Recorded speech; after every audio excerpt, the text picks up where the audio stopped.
The heat of Mustafar had always felt unnatural, as if the planet itself rejected the presence of life. Rivers of lava carved glowing scars across the surface, lighting the sky with an endless orange glare. Ash drifted through the air like falling snow, coating metal platforms and burning skin where it settled too long. This was not a world meant for mercy, and yet mercy had brought Obi-Wan Kenobi here. Now, standing at the edge of the control platform, that mercy was gone. Anakin Skywalker lay broken near the lava bank, his body twisted by burns, his limbs severed by Obi-Wan's blade. The roar of molten fire drowned out everything else, but Obi-Wan could still hear Anakin's voice echoing in his mind. Not the screams of rage that had filled the air moments before, but memories of laughter in the Jedi Temple, of a boy who had once looked at him with trust and awe. Those memories threatened to weaken him, but the Force itself seemed to press against his senses, urging him not to turn away this time. Obi-Wan had told himself he could not kill Anakin. That belief had guided his blade, restrained his strikes, and ultimately allowed the duel to end in this horrific stalemate. But as he looked down now, something shifted. He felt it like a fracture running through the Force, a warning far deeper than fear. Anakin was not merely defeated. He was unfinished. And if left alive, the darkness coiled around him would not end here. It would spread. It would consume worlds. Anakin's remaining eye locked onto Obi-Wan, blazing with hatred and pain. His voice rose through the crackle of fire, filled with fury and betrayal. He cursed Obi-Wan, cursed the Jedi, cursed the galaxy that had denied him everything he believed he deserved. The dark side surged around him, raw and uncontrolled, like a storm looking for something to destroy.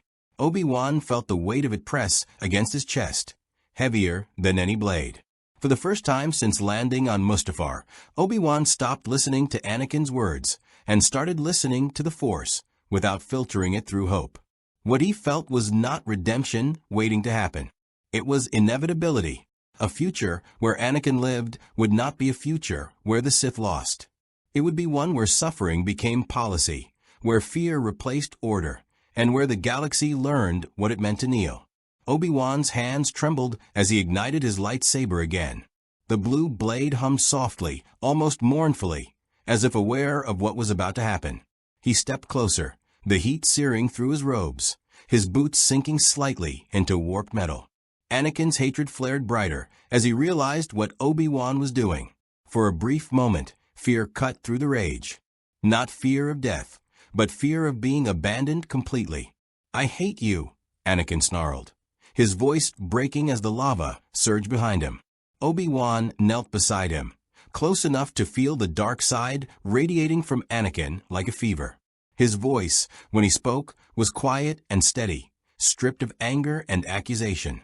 He did not argue. He did not condemn. He simply acknowledged the truth that both of them could feel pressing down on this moment. "I loved you," Obi-Wan said, "and that is why I cannot let you live like this." The Force surged as Obi-Wan made his choice. There was no hesitation this time. His blade moved in a clean final arc, ending Anakin Skywalker's life before the lava could finish the job. The dark side recoiled violently, screaming through the Force like a wound torn open. For an instant, Obi-Wan felt something vast and ancient react, as if the galaxy itself had gasped. Silence followed, not the absence of sound, but the absence of presence. Anakin's burning rage vanished, leaving behind a hollow space that felt wrong, like a missing note in a familiar melody. Obi-Wan staggered backward, his lightsaber extinguishing as his strength faltered. He stared at what remained of his former apprentice, his brother in all but blood, and understood that no amount of justification would ever make this moment clean. Far away, across the galaxy, Darth Sidious froze mid-step within his private chamber. The dark currents of the Force he had been riding so confidently suddenly collapsed beneath him. He reached out instinctively, searching for the blazing presence that had anchored his future. It was gone, not diminished, not wounded, gone entirely. For the first time in decades, Palpatine felt something dangerously close to uncertainty. Back on Mustafar, Obi-Wan forced himself to move. Staying here served no one. He recorded a brief message for the Jedi, his voice tight with grief and exhaustion, explaining what had happened without excuses or embellishment. Then he turned away from the lava river and boarded his ship, the weight of his choice settling over him like lead. As his starfighter lifted off, the force around Mustafar remained turbulent, as if the planet itself resisted what had occurred. Obi-Wan closed his eyes during the ascent, not in meditation, but because he could not bear to watch the world that had witnessed the end of Anakin Skywalker fall away beneath him. Across the galaxy, subtle ripples spread outward from Mustafar. Jedi Masters paused mid-thought, unsettled by a sudden sense of loss they could not name. Clone troopers felt a momentary disorientation, a flicker in the invisible web that bound them to their commanders. Even ordinary beings unaware of the Force felt unease settle into their bones, as if something fundamental had gone wrong. On Coruscant, the Senate chambers buzzed with celebration as the Empire formally took shape, but beneath the polished speeches and thunderous applause, something fell off. The presence that Palpatine had intended to unveil as the symbol of his new order was missing. The armor, the terror, the enforcer meant to embody fear itself had not arrived. Palpatine masked his fury behind calm authority, already recalculating, already adapting. The Empire would still rise. It would simply rise differently. Padme Amidala's ship descended toward Coruscant in silence. She was alive, barely, sustained by medical intervention and stubborn will. She sensed that Anakin was gone before anyone told her, a hollow ache spreading through her chest that no medicine could touch. Her grief did not come with relief or clarity, only a suffocating sense that the future she had fought for had collapsed before it ever had a chance to exist.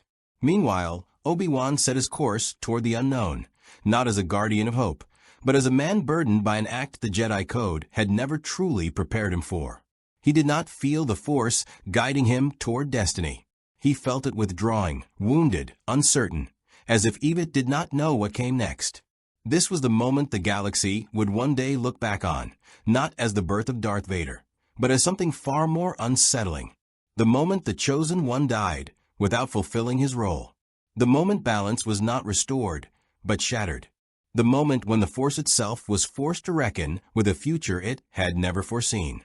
If you want to see more characters, moments, and choices pushed beyond their canonical limits in the Star Wars galaxy, hit that subscribe button and drop the name of a scenario you want explored next in the comments below.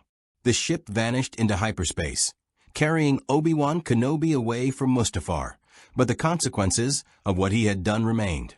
The fire world burned on, indifferent, while the galaxy beyond began to twist into a shape no prophecy had predicted, and no one was prepared to face.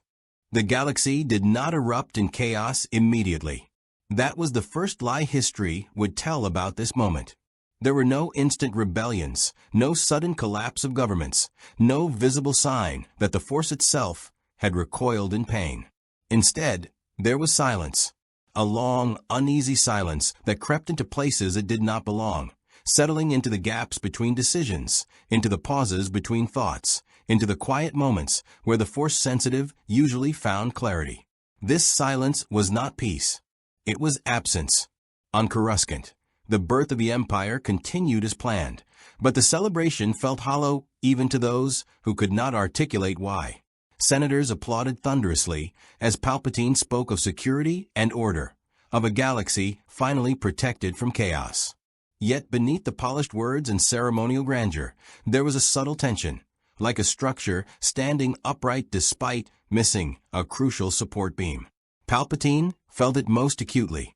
He masked it with consummate skill, but the loss gnawed at him. Anakin Skywalker had been more than an apprentice. He had been the axis upon which Palpatine's long game turned. The enforcer, the symbol, the living terror meant to embody Sith supremacy in a way no clone army or starship ever could.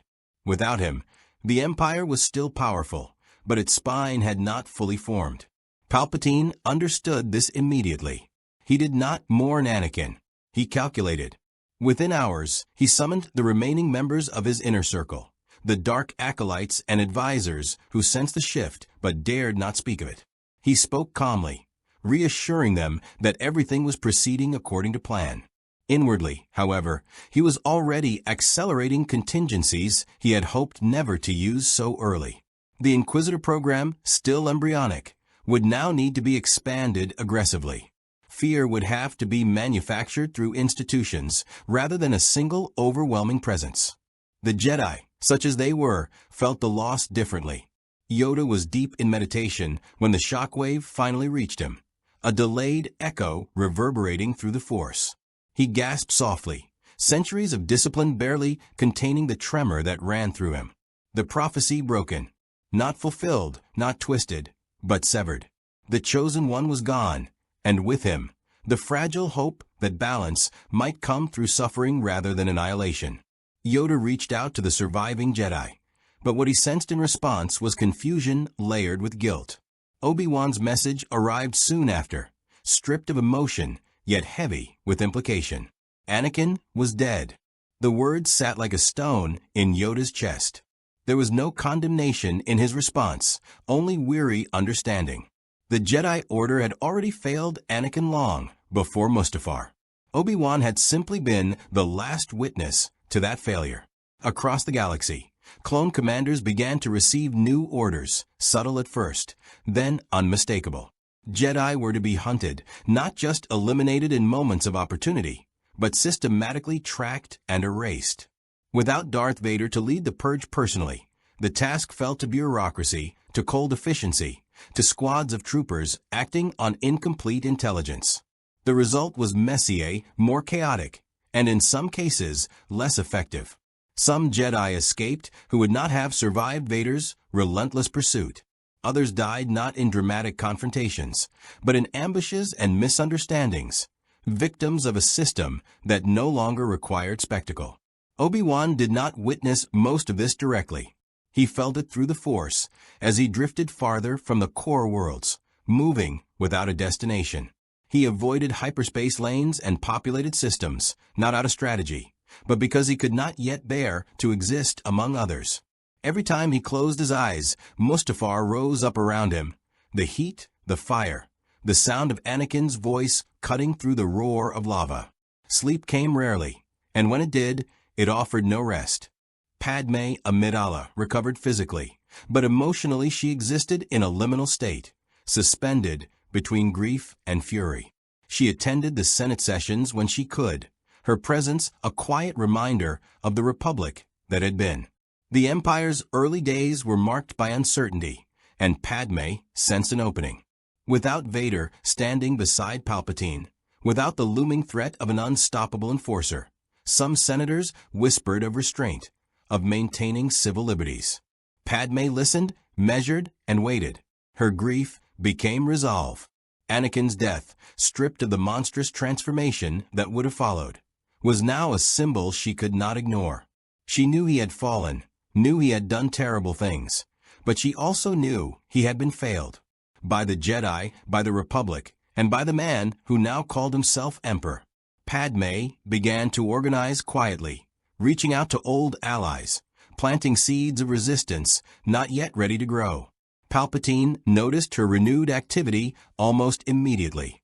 He allowed it. For now, without Vader, he could not afford to crush every dissenting voice too early. Fear needed time to ferment. Instead, he watched Padme closely, filing her away as a potential threat that would need addressing once the Empire's foundations were secure. The Force itself continued to behave unpredictably. On distant worlds, Force-sensitive children experienced uncontrolled surges of power, visions that made no sense, dreams filled with fire and broken stars. Ancient Force Nexuses flared unexpectedly, while others went dormant. Scholars would one day argue whether this instability was the result of the Chosen One's death or the imbalance his existence had been meant to resolve. In the present, it simply made life more dangerous. Obi-Wan finally settled on a remote world far from political centers, not because the Force guided him there, but because it felt empty enough to contain his thoughts. He avoided building connections, avoided the Jedi teachings he had once clung to.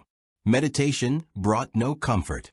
The Force answered him now with silence or distant echoes, as if uncertain how to respond to someone who had altered its intended course. he began to question everything. The Jedi Code, the prophecy, the idea that restraint was always virtue. Killing Anakin had saved the galaxy from Darth Vader, but had it condemned it to something worse?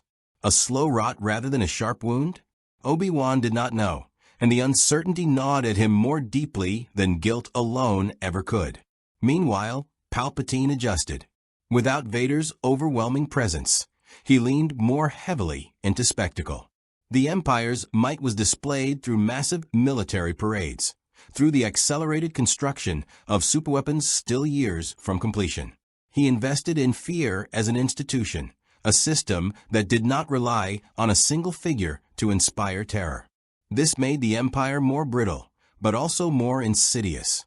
There was no single enemy to rally against, only an ever-tightening grip. The galaxy felt it. Trade routes slowed as suspicion grew.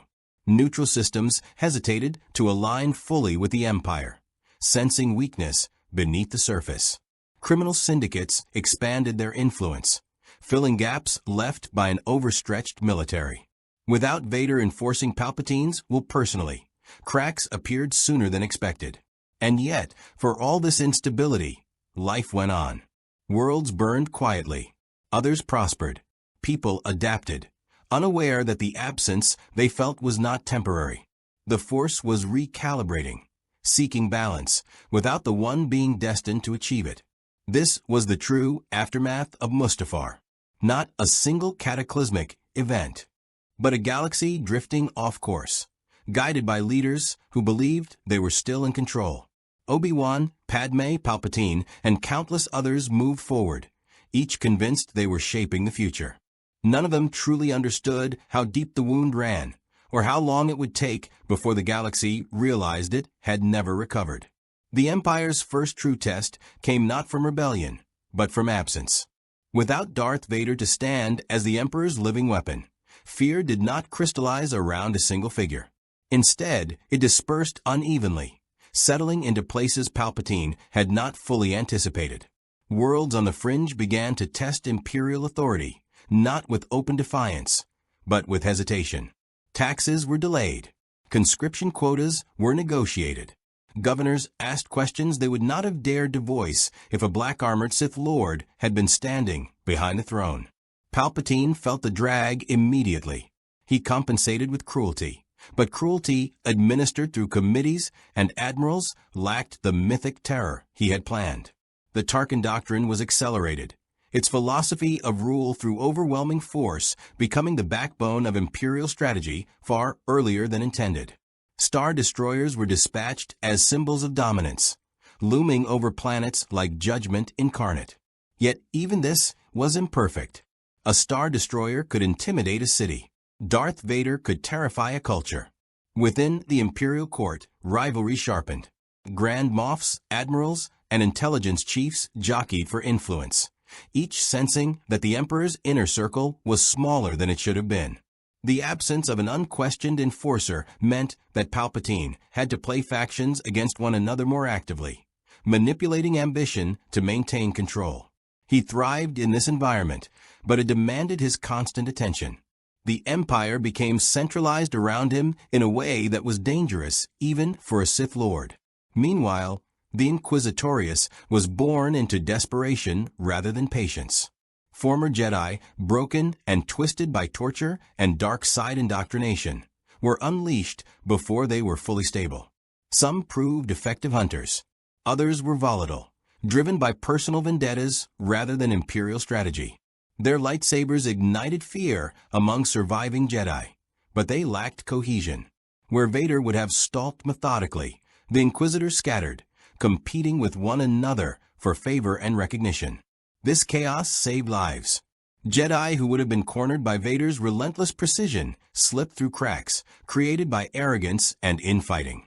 Small enclaves of survivors formed on forgotten worlds, clinging to fragments of the old teachings while questioning whether those teachings had doomed them in the first place. Without Anakin's fall looming as the ultimate cautionary tale, their fear took a different shape. They feared extinction not through betrayal, but through irrelevance. Yoda sensed this shift as he retreated deeper into exile. The Force spoke to him in riddles now, fractured visions of futures that refused to resolve. In some, the Empire ruled unchallenged for generations. In others, it collapsed under its own weight. None showed balance restored. The prophecy no longer pointed forward. It curled inward, an unanswered question that haunted his meditations. For the first time in centuries, Yoda doubted not his interpretations, but the Force itself, or perhaps his understanding of it. Obi-Wan felt the consequences more personally. Isolation did not bring clarity. It magnified doubt. He followed rumors of surviving Jedi, not to gather them, but to ensure they stayed hidden. Each encounter reminded him of what he had become. To them, he was both legend and warning. The man who had trained the Chosen One. The man who had killed him. Some treated him with reverence. Others with quiet resentment. None could offer absolution. Padme Amidala's influence grew quietly but steadily. She understood that open opposition would be crushed, so she worked within the Empire's early bureaucracy, exploiting its inefficiencies. She formed alliances with senators who feared where Palpatine's rule was heading but lacked the courage to act alone. Together, they began to lay the groundwork for something that was not yet a rebellion, but no longer mere dissent. Her pregnancy, hidden from the Emperor, anchored her resolve. The children she carried were living proof that Anakin Skywalker had been more than his final choices. They were hope, fragile and dangerous. Padme understood that if Palpatine learned of them, they would not survive. She prepared contingencies, escape routes, identities that could vanish into the galactic sprawl if necessary. Unlike Obi-Wan, Padme did not withdraw from the galaxy's pain. She confronted it head-on, fueled by grief sharpened into purpose. The Force reacted to the twins in unpredictable ways. Even before their birth, disturbances followed Padme wherever she went. Technology malfunctioned. People felt inexplicable emotions in her presence, moments of courage or dread that lingered after she passed. The Force, denied its chosen conduit, seemed to be searching for alternatives, pouring potential into these new lives with dangerous intensity. Palpatine sensed something, though not its full shape. His attention turned increasingly toward Force-sensitive phenomena across the galaxy. He ordered the expansion of research programs, ancient Sith relics dredged up from forgotten worlds, experiments conducted on captured sensitives. If the Chosen One was gone, then he would manufacture balance on his own terms. The dark side did not require destiny. It required will. This pursuit began to warp the Empire's priorities. Resources were diverted from governance to obsession. Worlds suffered neglect as Palpatine chased power that could replace what he had lost. The Empire became more erratic, its brutality less calculated, its displays of strength more desperate. Fear still ruled, but it lacked coherence. People obeyed, but they did not believe. In the criminal underworld, opportunity blossomed. Syndicates expanded, carving territories out of imperial blind spots. Hutts, Black Sun operatives, and independent warlords flourished, emboldened by the Empire's divided focus. Some even began to traffic in Force-sensitive individuals, selling them to the highest bidder. The galaxy grew darker, not because of a singular evil, but because there was no longer a clear line between order and chaos. Obi-Wan crossed paths with this darkness more often as he moved. He intervened when he could, quietly dismantling slaving operations, disrupting Imperial patrols without revealing himself fully. Each act reminded him that action still mattered, even if the Force no longer offered reassurance. He was no longer a general or a mentor. He was a scarred guardian, protecting fragments of a future he was not sure deserved saving. The weight of his choice on Mustafar never lifted. Killing Anakin had prevented a tyrant, but it had not healed the galaxy. If anything, it had exposed how fragile balance truly was. The Jedi had believed the prophecy would absolve them of responsibility. The Sith had believed it would guarantee victory. Both had been wrong. By the time the twins were born in secret, the galaxy had already begun to fracture in ways no one could fully trace back to that river of lava on Mustafar. The Empire stood, but it stood crooked. The Force flowed, but without harmony.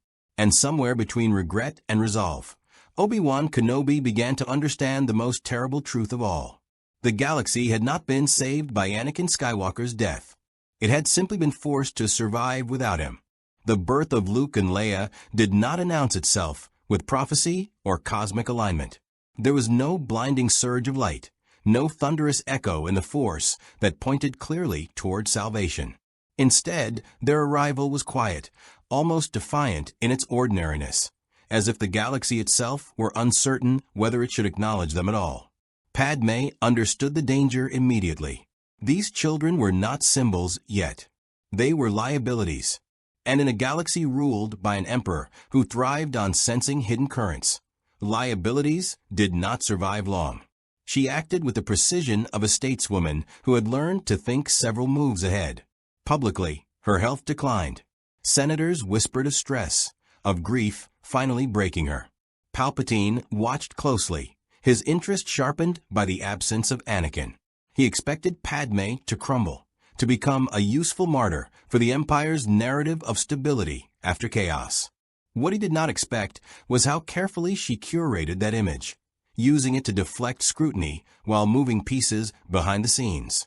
The twins were separated almost immediately, not out of tradition, but necessity. Together, they were too loud in the Force, a beacon that risked drawing attention from places Padme could not see. Obi-Wan felt this instinctively when he arrived to help. Standing near the newborns, he felt a pressure he could barely describe, like standing at the center of a storm that refused to break. These children were not simply strong in the Force. They were overloaded with possibility, as if the energy meant for one chosen one had fractured and poured into two incomplete vessels. It terrified him. The decision was brutal but swift. Leia would remain with Padme for now, hidden behind the veneer of political legitimacy. Luke would vanish entirely, placed somewhere so unremarkable that even the Force might overlook him. Tatooine was considered and dismissed. It was too obvious, too entangled with Anakin's past. Instead, Obi-Wan chose a forgotten agricultural moon on the edge of the Mid-Rim, a place barely worth taxing, let alone monitoring.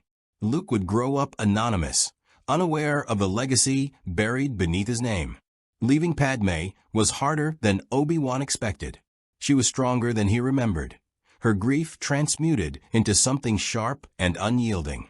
She did not ask him for reassurance. She asked him for results. If the Jedi were gone, then these children would need something better than old dogma. Obi-Wan promised protection, though the words tasted hollow. He had promised before. He had failed before. As the years passed, the Empire hardened around its fractures. Without Vader, Palpatine relied more heavily on institutional terror.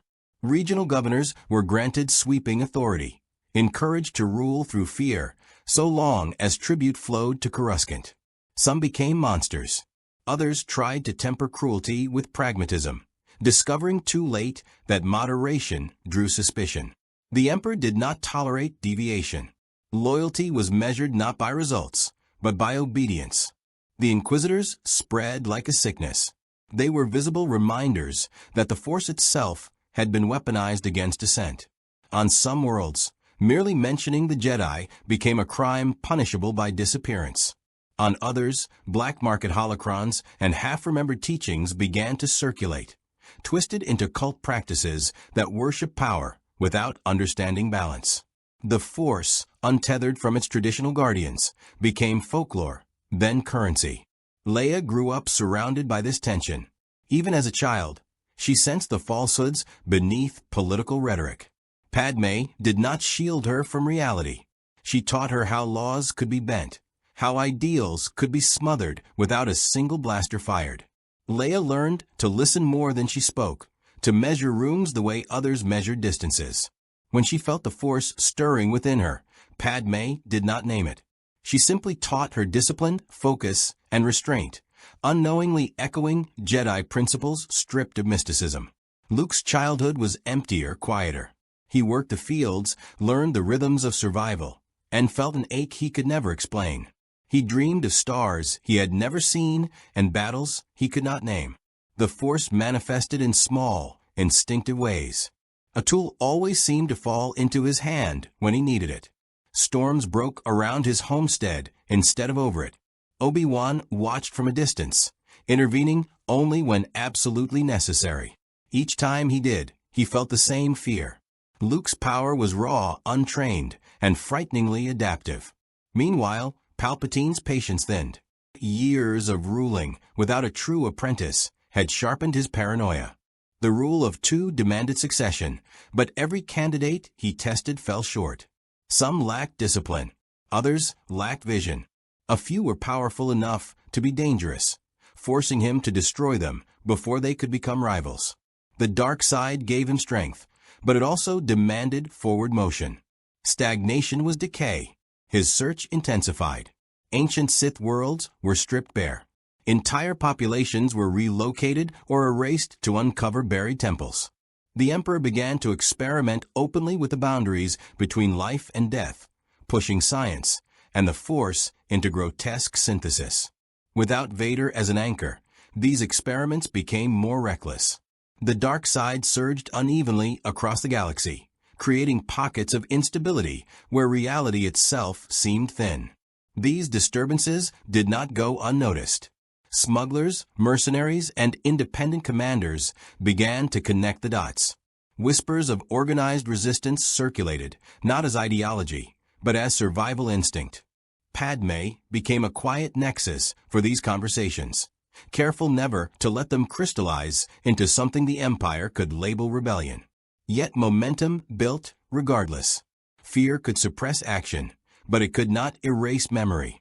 Too many remembered a republic that had not been perfect, but had at least been accountable. Obi-Wan sensed the galaxy approaching a breaking point. The Force no longer whispered guidance. It screamed warning. He began to question whether hiding Luke had been a mistake. Isolation had protected him, but it had also stunted his understanding. The boy was strong, stronger than Obi-Wan had ever been at that age. But strength without context could be catastrophic. Anakin had proven that. And yet, Obi-Wan could not ignore the parallel. Anakin had been shaped by expectations, by prophecy, by the weight of being special. Luke had been shaped by obscurity. Perhaps that difference mattered. Perhaps the Force was not seeking a savior, but a survivor. As Leia entered adolescence, her questions sharpened. She challenged imperial doctrine openly in controlled settings, learning where the lines were by pressing against them. Palpatine noticed her, not as a threat, but as a curiosity. She reminded him of Padme in ways that amused and irritated him. He underestimated her Force sensitivity, mistaking her composure for normality. That oversight would prove costly. The galaxy continued to drift, unbalanced and restless. Without Darth Vader, evil had no single face. It wore uniforms, legislation, and polite smiles. Resistance did not ignite in a single spark. It smoldered, waiting for oxygen. Somewhere between a hidden farm and a marble Senate chamber, the Force prepared its next move. Not with certainty, not with prophecy, but with two lives shaped by loss, secrecy, and the long shadow of a choice made on Mustafar. The fracture finally widened when the Empire overreached in a way that could not be quietly absorbed. It did not come from the core worlds, where oppression was smothered beneath ceremony, but from the outer rim, where fear was blunt and unmistakable. An agricultural system that fed 3 nearby sectors was stripped of its autonomy overnight, its governors replaced by an imperial overseer whose authority came with a fleet and a mandate to increase output at any cost. When protests erupted, they were answered with orbital intimidation. No shots were fired at first. The Star Destroyers simply arrived, blotting out the stars, reminding the population that mercy was optional. Padme saw the reports before they reached the Senate floor. She understood immediately that this was not a test of compliance, but of endurance. The Empire wanted to see how much suffering could be inflicted before resistance broke entirely. She also understood that this was the kind of moment that created movements, whether Palpatine intended it or not. If nothing was done, despair would metastasize into violence. If something was done too openly, it would be crushed before it could take shape. She chose a third path. Through intermediaries, aid was redirected. Medical supplies vanished from imperial warehouses and reappeared planetside. Food convoys were delayed just long enough to be intercepted by private contractors who rerouted them under falsified manifests. None of it was dramatic. None of it could be traced directly to her. But it kept people alive, and that mattered more than symbolism. Hope, she believed, did not need banners. It needed proof. Leia was old enough to notice the pattern. She listened as Padme spoke with allies late into the night, voices low, words careful. She recognized the tension in her mother's shoulders when certain names were mentioned. When she finally confronted her, Padme did not deny it. She simply asked Leia what she thought was happening in the galaxy. Leia answered without hesitation.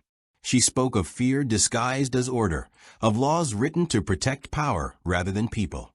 She spoke of the silence around the Jedi, and how that silence felt wrong, like a lie everyone agreed to repeat. When she finished, Padme looked at her not as a mother, but as a leader assessing another. That was the moment Padme accepted what she had already suspected. Leia was not merely observant. She was dangerous to the Empire in a way blasters could never be.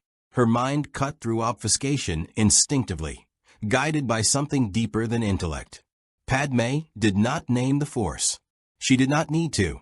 She simply began to train Leia in the skills that mattered most. Negotiation under pressure, reading intent behind words, standing firm without provoking immediate retaliation. Power, she taught her, was most effective when it was underestimated. Far from Coruscant, Luke felt the galaxy tightening around him without understanding why. Trade slowed. Ships passed less frequently overhead. Rumors filtered in through traveling merchants about imperial crackdowns, about systems vanishing from the holonet. Obi-Wan watched Luke grow restless, his frustration bleeding into moments of reckless courage.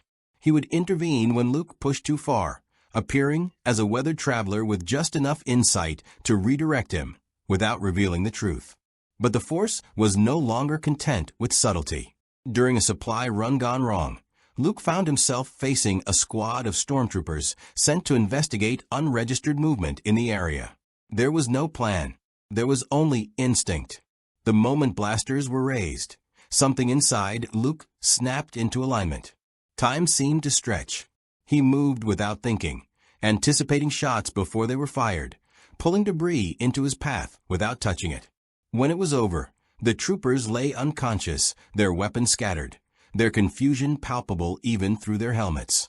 Luke fled before he could process what he had done. The fear came later, heavy and cold.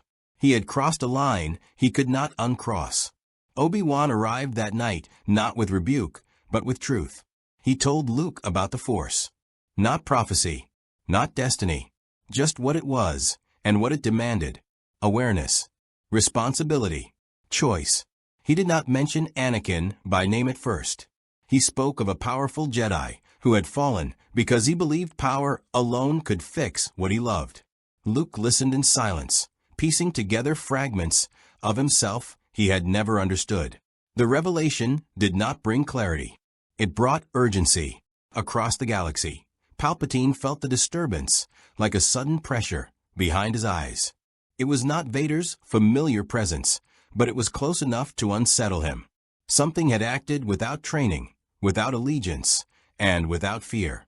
That combination was intolerable. He ordered the Inquisitors to widen their net, to hunt anomalies rather than suspects. Worlds with no strategic value were suddenly scanned, their populations questioned, their records dissected for inconsistencies. The net brushed dangerously close to Luke's hiding place. Obi-Wan knew they could not stay. Movement was risk, but stagnation was death. He chose to take Luke off-world, not to train him as a Jedi, but to expose him to the galaxy he would one day have to face. They traveled under false names, blending into trade routes and fringe systems where Imperial presence was thin but unpredictable. Luke saw the cost of the Empire firsthand. Minds worked to collapse. Cities rationed into submission. Fear normalized as routine. Each experience hardened him, but not in the way Obi-Wan feared. Luke did not become angry. He became resolute. He began to understand that power was not something to unleash, but something to carry. Leia's path converged with danger in a different way. Her growing influence in the Senate began to attract attention she could not fully deflect. Palpatine summoned her for a private audience under the pretense of mentorship. The meeting was cordial, polite, and deeply unsettling. He asked her questions designed to probe belief rather than policy. He watched her reactions with predatory patience. Leia felt it then, a presence pressing against her thoughts, testing boundaries she had never known existed. She held her composure, drawing on discipline she did not realize was force-born. Palpatine withdrew, amused rather than threatened. He saw potential, but not yet defiance.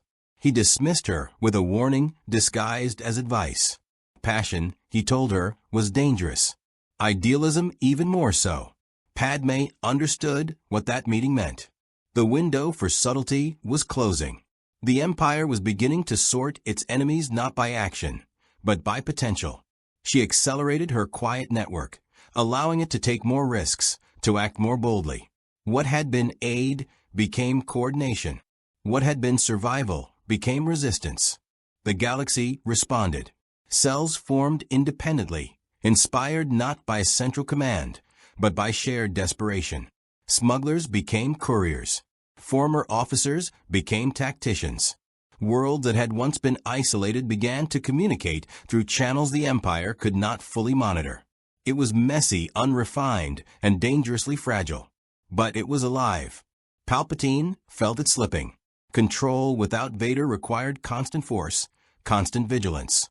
He began to consider alternatives, experiments he had once shelved as too unstable. If the Force itself was producing variables he could not predict, then perhaps it needed to be reshaped entirely. As Luke stood on the bridge of a freighter watching hyperspace stretch into infinity, and Leia stood in the Senate chamber listening to lies wrapped in procedure, neither knew the other existed. Yet the Force drew tight around them both, pulling threads that would soon snap taut. The galaxy was no longer waiting for a savior. It was bracing for impact. The Empire answered the growing unrest with precision rather than spectacle, and that decision marked a turning point. Instead of public crackdowns that might unify dissent, Palpatine authorized targeted erasures. Ships vanished between hyperspace lanes. Rebel-adjacent senators were reassigned to remote posts where communication delays rendered them irrelevant. Entire communities were relocated under the guise of economic restructuring, scattered so thoroughly that shared identity dissolved into isolation. Fear no longer needed to be loud. It simply needed to be constant. Padme felt the pressure closing in on all sides. Her network had grown beyond what she could personally shield, and that frightened her more than discovery. Every additional link increased the chance of exposure. She began delegating authority, trusting others to act without her guidance. It was a necessary step, but a painful one. Control had kept people alive. Letting go meant accepting that some would fall. Leia stepped into that vacuum with unsettling ease. She began coordinating meetings, shaping discussions, guiding decisions without ever appearing to lead. When arguments threatened to fracture fragile alliances, she reframed them around shared losses rather than ideological differences. People listened to her, not because of her name, but because she articulated what they felt but could not say. Padme watched with a mixture of pride and dread. Leia was becoming visible in ways no disguise could hide. The force around Leia intensified as her confidence grew. It manifested subtly in moments when tension eased at her words, when hostile conversations softened without explanation. She did not move objects or sense distant events the way Luke had begun to. Her power expressed itself through connection, through the weaving together of disparate wills. If Luke was learning to act through the Force, Leia was learning to shape through it. Palpatine noticed. Not directly at first. It came to him as a statistical anomaly. Negotiations that should have failed did not.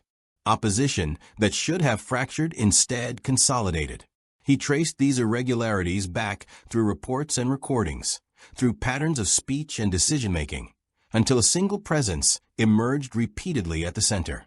Leia Organa. Young, brilliant, unafraid. He did not act immediately. Palpatine had learned patience long ago.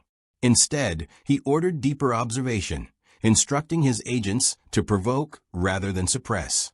He wanted to see how she reacted under pressure, what she revealed when forced to choose between safety and principle. The dark side thrived on such moments. Luke's journey took the harsher turn. Obi-Wan had intended to keep him away from open conflict, but the galaxy did not cooperate.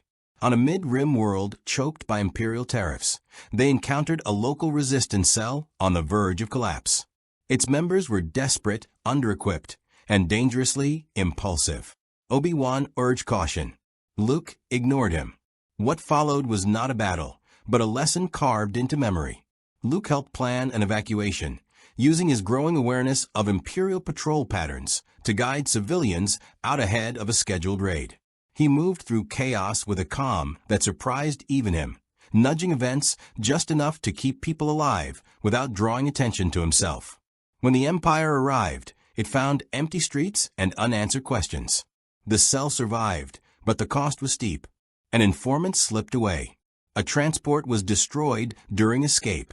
Luke saw firsthand that doing the right thing did not guarantee clean outcomes. Obi-Wan watched him absorb the weight without flinching, and realized with quiet sorrow that Luke was no longer a boy protected by ignorance. He was becoming something else, shaped by choice rather than instruction. The Inquisitors closed in shortly after. Drawn by whispers of impossible escapes and unregistered movements, they arrived not as a unified force, but as predators competing for the same prey. Their presence distorted the Force, casting shadows that made meditation impossible. Obi-Wan recognized the danger immediately. He had faced such darkness before, and he knew how it ended. They fled again, but not before Luke felt it. A cold awareness sliding across his thoughts, probing, testing. For a heartbeat, he felt tempted to push back, to assert himself with power rather than caution. Obi-Wan stopped him with a single look. Some victories, he reminded Luke, were traps. On Coruscant, Padme's time ran out. The Senate convened under emergency session, its agenda buried beneath procedural complexity. When Padme rose to speak, the chamber quieted in a way it rarely did anymore. She did not accuse the Emperor. She did not call for rebellion. She spoke instead of erosion, of how laws meant to protect had become tools of punishment, of how security, without justice, hollowed the very stability it claimed to preserve. The response was swift and devastating. Her speech was ruled out of order. Her words were struck from the official record.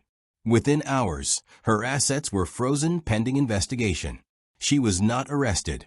That would have made her a martyr. Instead, she was isolated. Leia understood the message immediately. This was not about Padme's actions. It was about leverage. The Empire was tightening its grip around what Padme loved most, waiting to see how far she would bend to protect it. Leia did not wait. Against Padme's wishes, she reached out through channels she knew were compromised. She allowed herself to be seen, to be traced, to draw attention away from her mother. It was reckless. It was brilliant. Palpatine's agents followed the trail exactly as she intended, funneling resources toward monitoring her movements, while Padme quietly disappeared from the public eye. The gambit worked, but at a cost. Leia felt the Force respond to her choice with a sudden clarity that bordered on pain.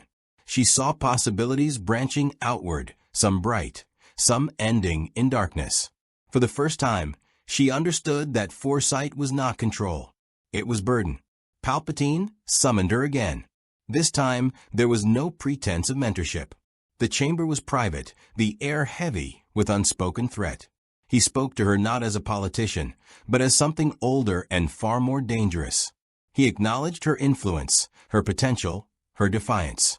He offered her a place within the system, a chance to shape the galaxy without tearing it apart. Leia listened. She felt the weight of the offer press against her, seductive in its simplicity. Power without chaos. Change without blood. She sensed the truth beneath the lie. Acceptance would mean complicity. Rejection would mean war. She chose neither. Instead, she asked him a question that cut deeper than any accusation. She asked how many lives stability was worth. She asked whether peace built on fear could ever endure. The Force stirred violently at her words, reacting to the sincerity behind them. Palpatine smiled. In that smile, Leia saw the abyss. She understood then that there was no reasoning with him, no reshaping his vision. The galaxy would burn before he relinquished control. The meeting ended without resolution, but the lines were drawn. Elsewhere, Luke felt a surge ripple through the Force, sharp and disorienting. He staggered, clutching at something he could not name.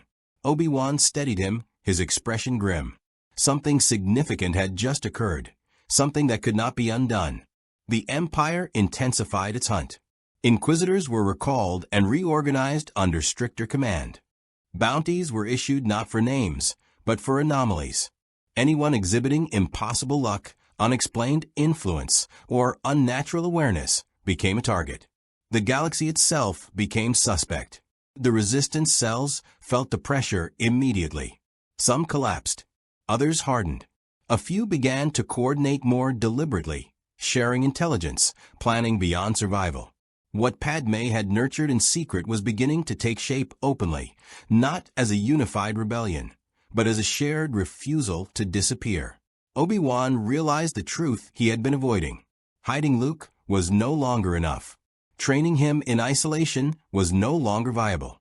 The Force was moving, accelerating toward confrontation whether they were ready or not. The choice he had dreaded since Mustafar loomed again, reshaped but no less terrifying. He would have to let Luke step fully into the current of galactic conflict, not as a symbol, not as a savior, but as a participant. The consequences would be irreversible. As hyperspace carried them toward an uncertain destination, Obi-Wan closed his eyes and reached out through the Force, not seeking guidance, but accepting responsibility. The galaxy had been wounded by his hand once. He would not allow fear to paralyze him again. The Empire believed it was tightening its grip. In truth, it was pulling the galaxy taut, preparing it to snap. The first open clash between the Empire and the growing resistance did not erupt from a declaration or a grand battle plan. It began with a miscalculation. An Imperial task force moved to seize a shipyard in the mid-rim that had quietly become essential to Resistance logistics. The operation was meant to be swift and decisive, a reminder of Imperial reach. Instead, it exposed how fragile that reach had become without Vader's singular presence to enforce fear through action rather than bureaucracy. The shipyard workers had been warned hours in advance. Some fled. Others stayed, not to fight, but to sabotage. Power couplings were overloaded. Docking clamps were jammed. Navigation data was corrupted just enough to delay Imperial landings.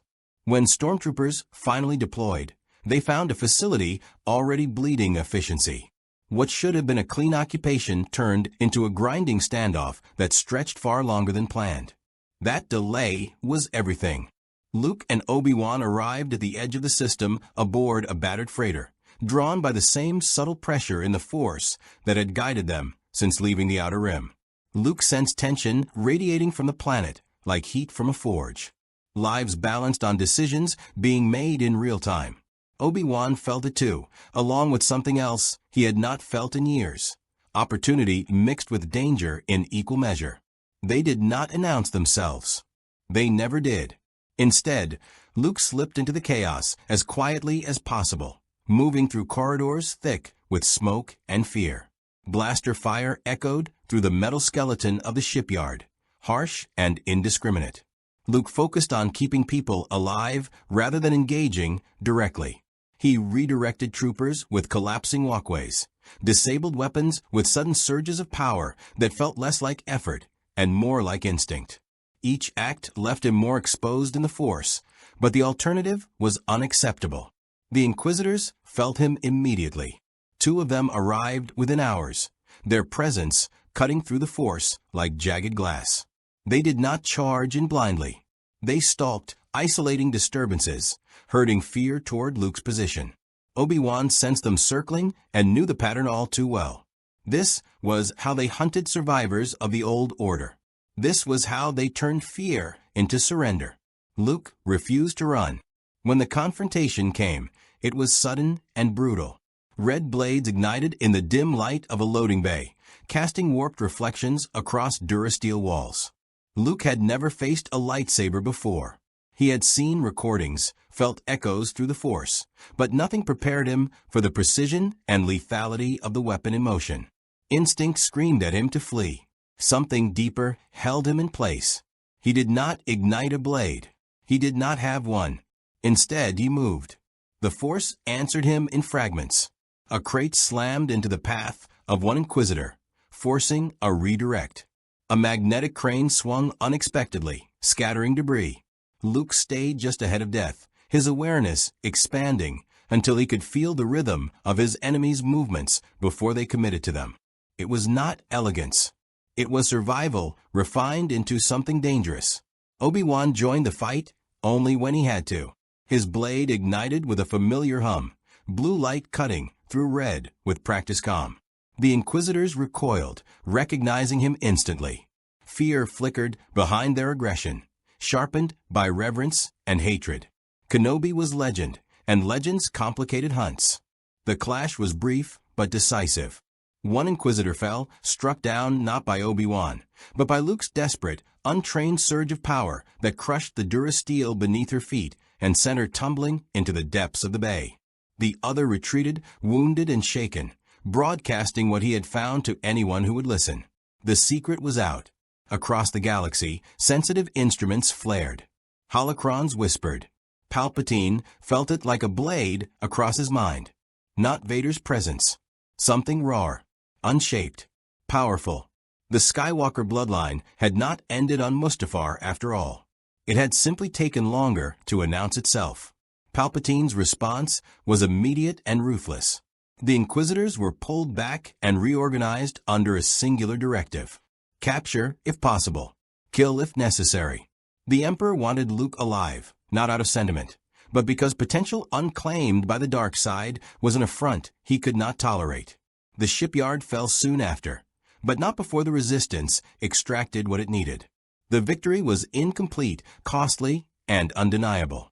For the first time, the Empire had been forced to adapt rather than dictate. Stories spread through encrypted channels of a young man who had faced the Inquisitors and lived, of an old general who had returned from myth. Symbols were dangerous things. Obi-Wan understood that better than anyone. Padme received the reports in fragments, each one more alarming than the last.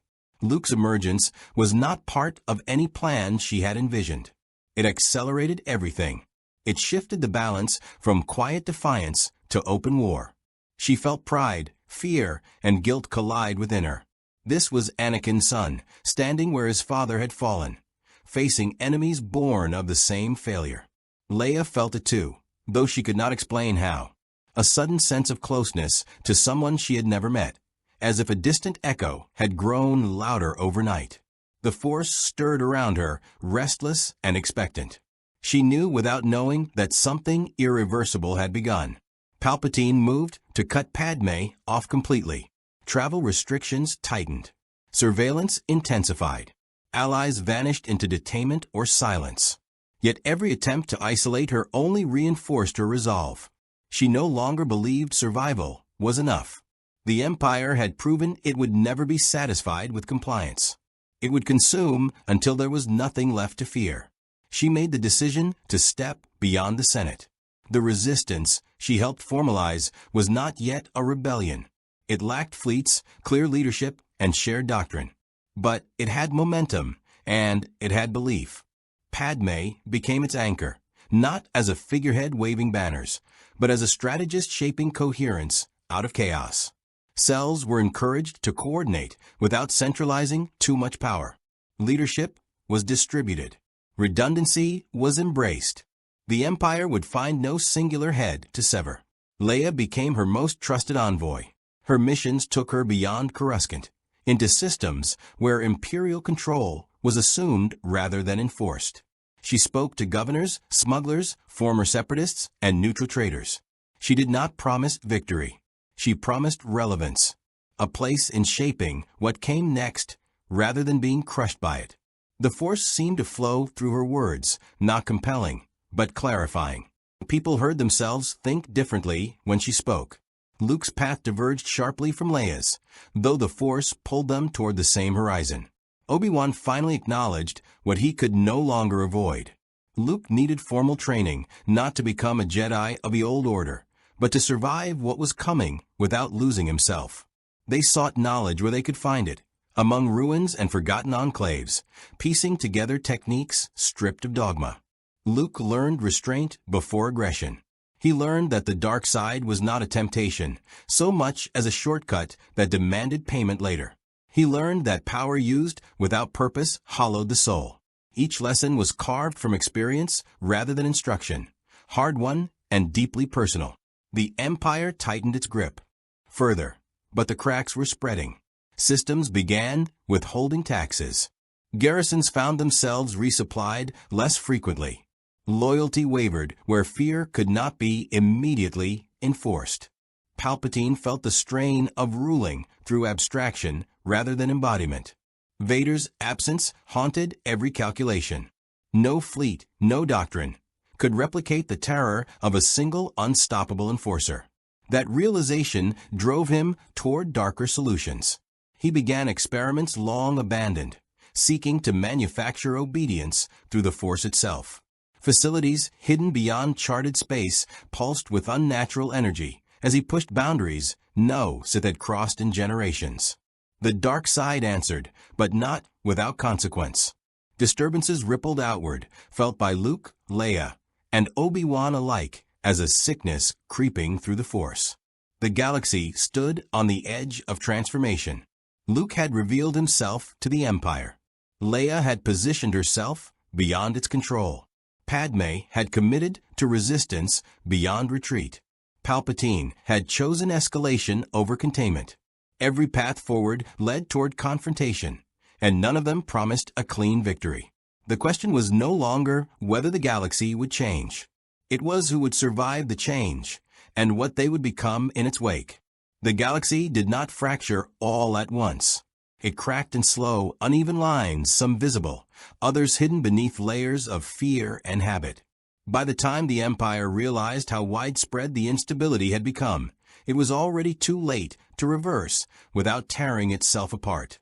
Palpatine had ruled by ensuring that no threat ever grew large enough to challenge him directly. Now, in the absence of Vader, threats no longer centralized. They multiplied. The first signs appeared in the Outer Rim, where Imperial oversight had always been thinnest. Moffs reported delayed shipments, uncooperative planetary councils, and unexplained disappearances of entire garrisons. Officially, these were blamed on piracy or logistical errors. Unofficially, whispers spread of coordinated resistance aided by an unseen hand. A Force wielder moving through shadows.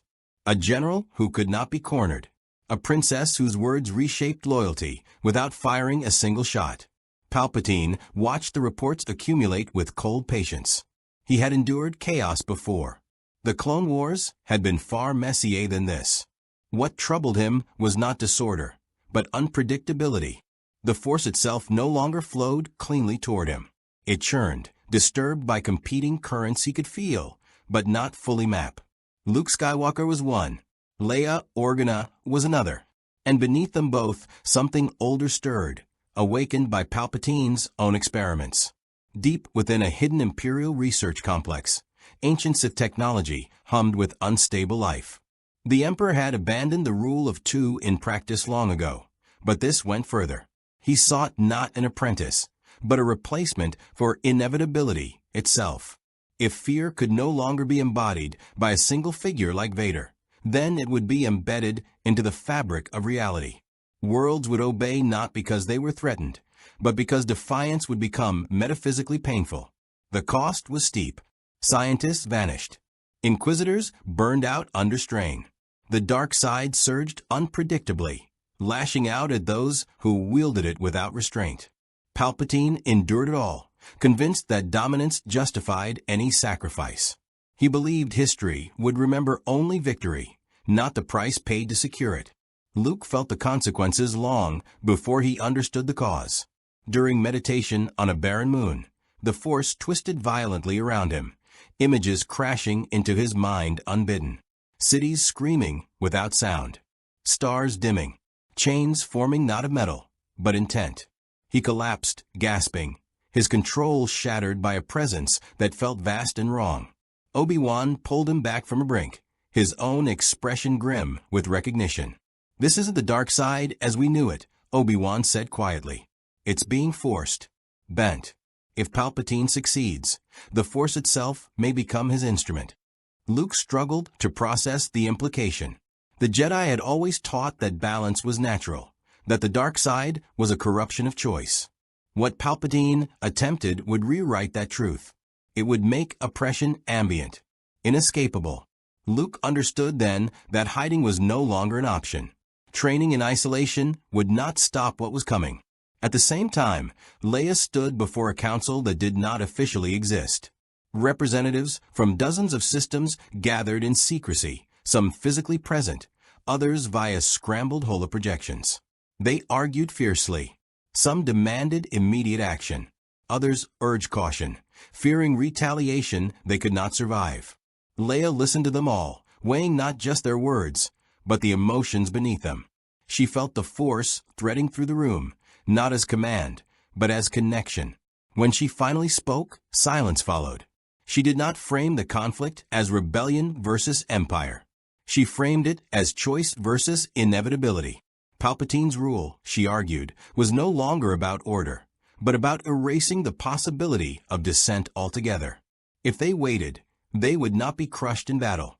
They would wake one day unable to imagine resistance at all. That fear landed harder than any speech about freedom. The Council agreed to unify their efforts, not under a single banner, but under shared coordination. Intelligence networks merged.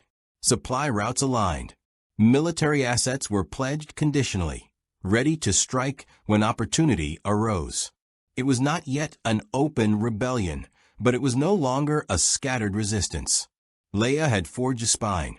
Padme watched her daughter with a mixture of awe and sorrow. Leia had surpassed her in ways Padme had never anticipated. Where Padme had believed in institutions and gradual reform, Leia navigated collapse with instinctive clarity. She inspired loyalty not by authority, but by presence. Padme knew then that whatever future followed this conflict, Leia would shape it. The Empire struck back with calculated fury. Entire systems were placed under martial law overnight. Trade lanes were shut down without warning. Public executions were broadcast as warnings, not for what the victims had done, but for what others might consider doing. The Inquisitors were unleashed in greater numbers, less restrained, driven to exhaustion in their hunt for Luke and Obi-Wan. One of those hunts ended in catastrophe. On a storm-racked world near the edge of known space, Luke and Obi-Wan were cornered by 3 Inquisitors and an Imperial strike force. Escape routes collapsed one by one as troopers poured in. The Force roared around Luke, urging him toward power he knew would end the fight quickly, but leave scars he might never heal. He chose another path. Luke reached outward instead of inward, connecting with Obi-Wan, with the land itself, with the terrified beings caught in the crossfire. The Force answered not as a weapon, but as a tide. The ground buckled. Winds howled with unnatural force. The storm intensified into a living barrier that scattered Imperial forces and sent one Inquisitor screaming into the clouds, never to return. The victory was imperfect. Obi-Wan was wounded, struck by a glancing blow that burned deep. They escaped but barely. Luke carried Obi-Wan to safety, shaken by how close he had come to losing control. Power wielded, without hatred still carried consequence. The lesson carved itself into him with brutal clarity. Palpatine felt that disturbance too. Luke was growing, not in raw strength alone, but in understanding. That was more dangerous than any lightsaber. For the first time since Mustafar, the Emperor felt something akin to urgency. He accelerated his plans. The hidden facility neared activation, drawing on ancient Sith rites amplified by modern technology.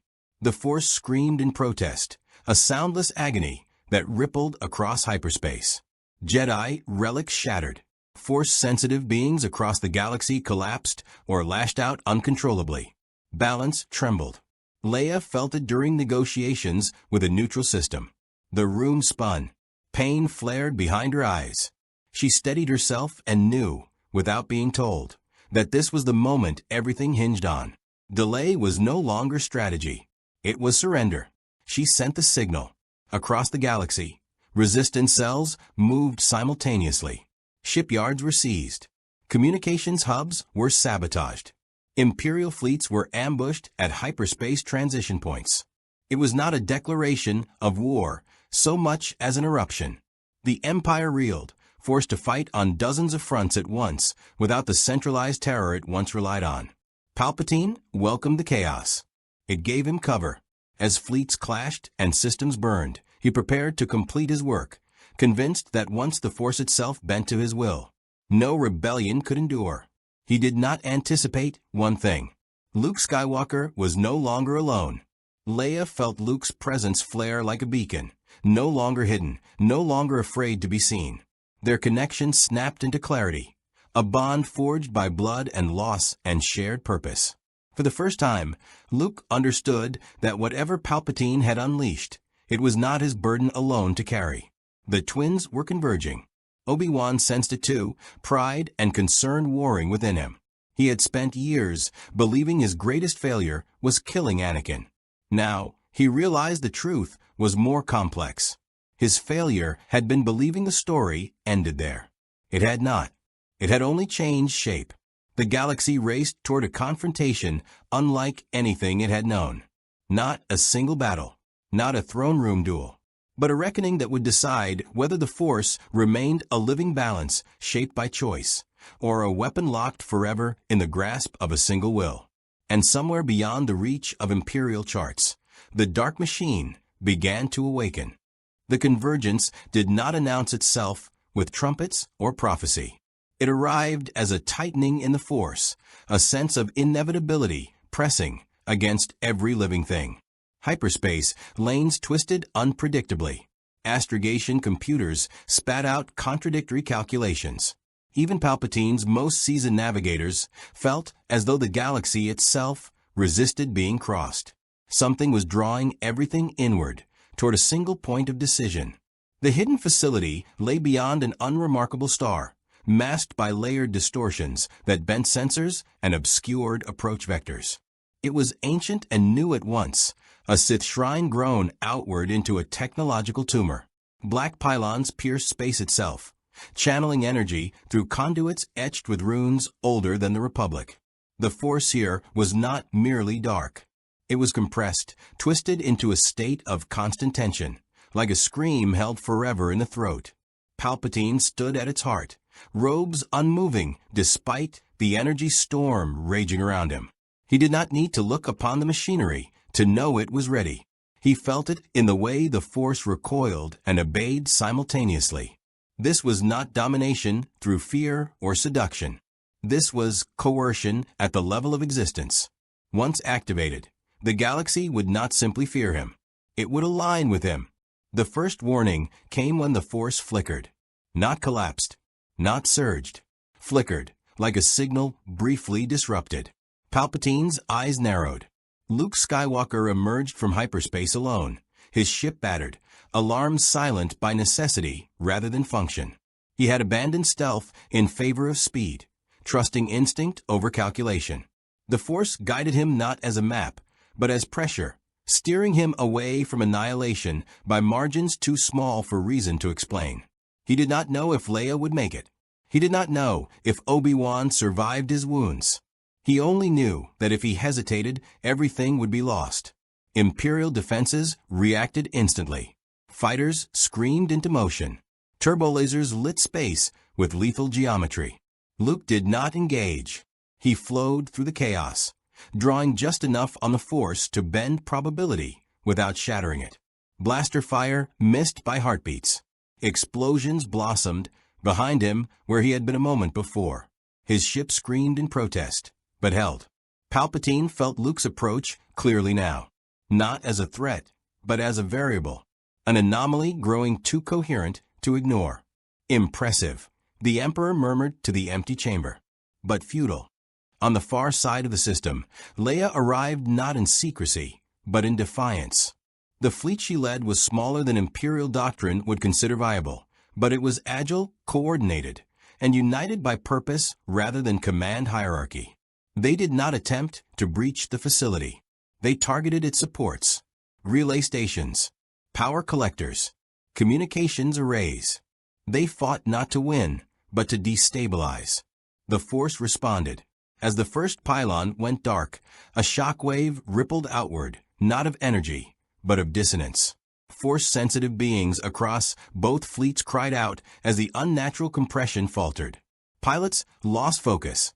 Targeting systems stuttered. The battle became chaotic, intimate, desperate. Leia stood on the bridge of her flagship, hands clenched, eyes closed for a brief moment as she reached inward. She did not command the Force. She listened to it, felt where it strained, where it resisted, where it wanted release. She relayed orders with uncanny precision, guiding her fleet into pockets of weakness no scanner could detect. Imperial commanders realized too late that this was not a conventional assault. It was a disruption ritual conducted with starships instead of chance. Luke punched through the final defensive ring and landed deep within the structure, his ship skidding across obsidian stone scored by centuries of use. He stepped out into air thick with power, the taste of iron and ozone burning his senses. The Force pressed against him from all sides, testing, tempting, challenging. Palpatine waited. Their confrontation did not begin with blades ignited, but with understanding. "You feel it," Palpatine said calmly, his voice carrying without amplification. "The galaxy resisting you. It knows what I offer. Stability. An end to chaos. An end to suffering born of choice." Luke advanced slowly, every step measured. "You call this stability," he replied, gesturing to the writhing machinery. "But it's just fear without a face." Palpatine smiled thinly. "Fear is honesty. Hope is the lie that keeps beings obedient to pain." The machinery surged, responding to Palpatine's will. The Force constricted around Luke, attempting to bend him, to align him. Luke staggered, teeth clenched, feeling the seductive relief offered by surrender. If he let go, the pressure would stop. The doubt would end. The galaxy would quiet. Instead, Luke reached outward. He did not reach for Obi-Wan's guidance or Leia's presence directly. He reached for memory, for Padme's voice speaking of democracy as an ideal worth protecting even when flawed, for Obi-Wan's grief shaped into resolve, for Anakin's final choice on Mustafar not as a villain's end, but as a warning etched into history. Choice mattered. The Force answered, not with power, but with clarity. The pressure eased, not because Palpatine released it, but because it could not fully close around someone who refused inevitability. Palpatine's expression hardened. "You think yourself wiser than generations of Sith." "No," Luke said quietly. "I think the Force is." Their clash ignited without warning. Lightning tore through the chamber, slamming Luke backward. He rose, deflecting what he could, absorbing what he must, feeling the cost carve itself into him. His strength was not infinite. Neither was Palpatine's patience. Outside, Leia's fleet paid dearly. Imperial reinforcements arrived in waves. Ships burned. Pilots died. But every minute weakened the facility's grip on the Force. The pylons destabilized further, feedback building toward catastrophic release. Obi-Wan arrived as the structure began to fracture.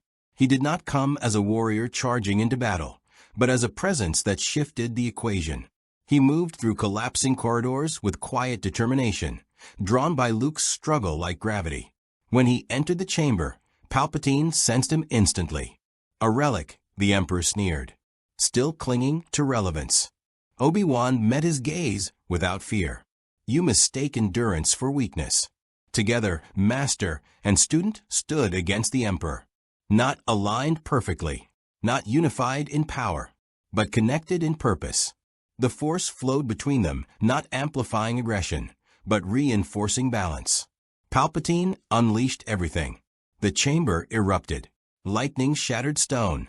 Runes burned white-hot. The machinery screamed as its carefully controlled energies spiraled toward overload. Luke felt himself breaking, muscles tearing, consciousness flickering. Obi-Wan collapsed to one knee, holding the Force together through sheer will. In that moment, Leia acted. She ordered the final strike. The last pylon fell. The effect was immediate and devastating. The compressed dark side energy had nowhere to go. The structure imploded inward, space folding violently. Palpatine screamed, not in pain, but in fury, as the Force snapped back toward equilibrium with explosive force. Luke made a choice. He did not strike Palpatine down.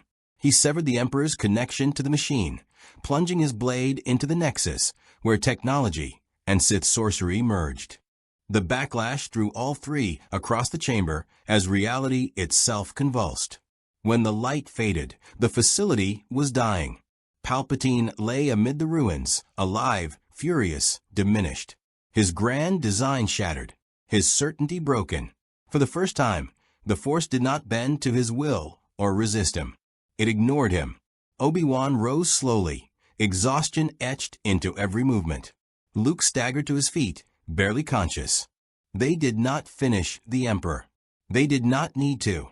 The structure collapsed in on itself, tearing a wound in space that began to close even as it formed. Luke reached out through the Force, pulling Obi-Wan clear. Leia felt the surge and ordered immediate retreat, dragging what remained of her fleet away from annihilation. Palpatine vanished into the void, consumed not by death, but by irrelevance. The battle was over. The galaxy exhaled. The galaxy did not celebrate. Victory came without fireworks or declarations, settling instead like a long-delayed breath finally released. The destruction of the hidden facility did not topple the Empire overnight, nor did it restore the Republic in a triumphant surge. What it did was far more unsettling for those who thrived on certainty. It removed inevitability from the equation. In the days that followed, hyperspace stabilized. Force-sensitive beings reported a quieting they had not realized was missing, as though a constant background pressure had lifted. Jedi artifacts ceased their erratic behavior. The dark side remained as it always would, but it no longer felt artificially amplified, no longer sharpened into a blade aimed at the galaxy's throat.